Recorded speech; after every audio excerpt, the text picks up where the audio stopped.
All right, Juan, now we're going to go over Iep goals number 3. So, let's go ahead and review. I went ahead and wrote down the first problem. I want you to go ahead and look at it.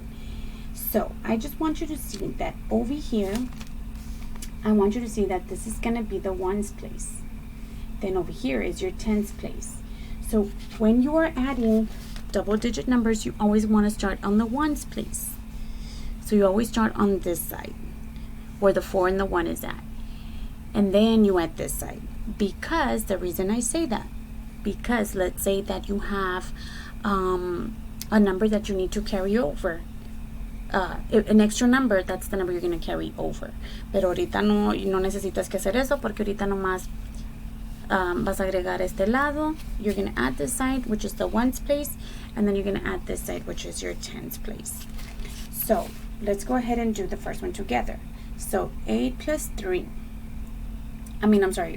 1 is 5. Remember, we're adding the ones first. Then you add the 3. So 8, 9, 10, 11. So your answer should be 115. How? So you got 5 here, but then you add the 8 plus 3. What does 8 plus 3 give you? 8, 11. So your answer should look like this. And you're going to do that for all of these questions. Only for this worksheet, sorry. That's going to be your second worksheet. You already did the first one, so it'll be your second worksheet. Now, for your Iep goal number 4, it's subtracting. So remember, you always start on your ones place. So you have 34 minus 27. Le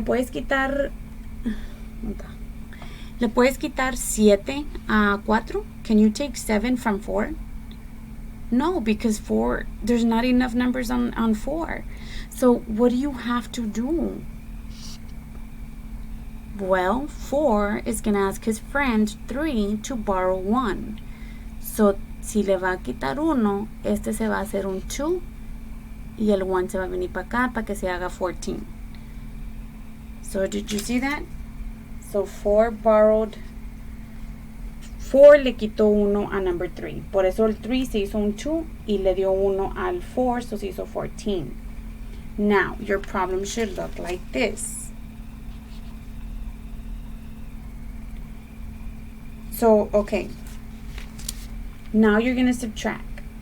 Vas a quitarle 7 a 14. ¿Cuánto te sobra? How much do you have left? 7. 2 minus 2.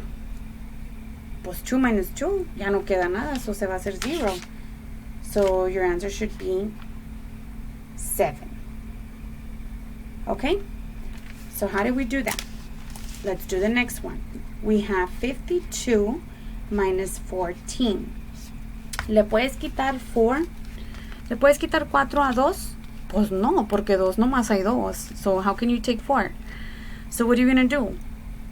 You're going to ask the friend, the number 5, to give you 1. Y se va a hacer un 12. Pero como le dio 1, pues ahora se queda con 4. So now you're going to do 12 minus 4.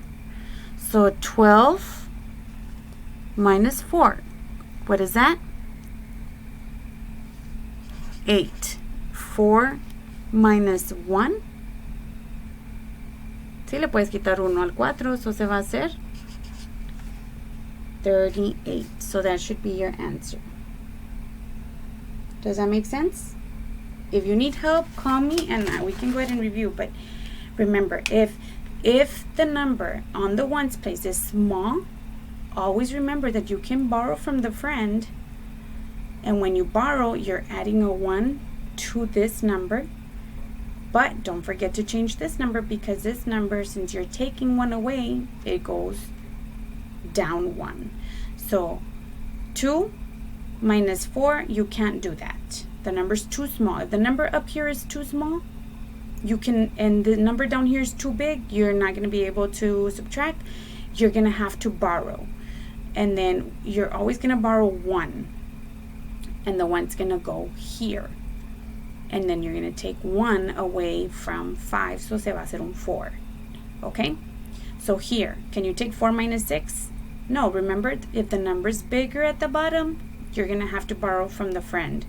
So ahora el 4 tiene que quitarle 1 a su friend number 3 y se va a hacer un 14. ¿Qué se va a hacer el number 3? Porque le quitaron 1. 2. So ahora va a ser 14 minus 6 and then 2 minus 1. And then if you have any questions, call me. I will check your problems and I want you to get them correct. Okay, so good luck and let me know if you have any questions.